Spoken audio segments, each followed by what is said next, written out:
பத்மா விருதுகள் காங்கிரஸ் ஆட்சியில் ஒரு அரசியல் பரிசாக இருந்தது.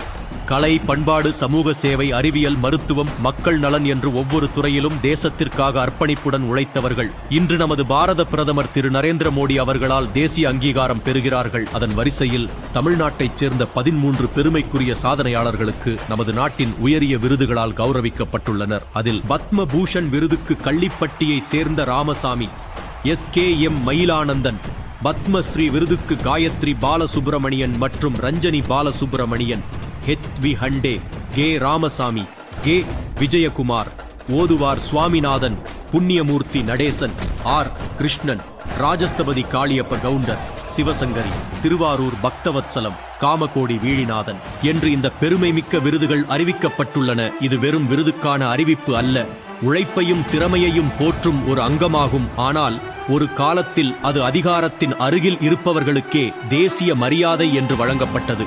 ஆனால் நமது பாரத பிரதமர் திரு நரேந்திர மோடி அவர்களின் நல்லாட்சியில் அந்த சரித்திரம் மாறிவிட்டது.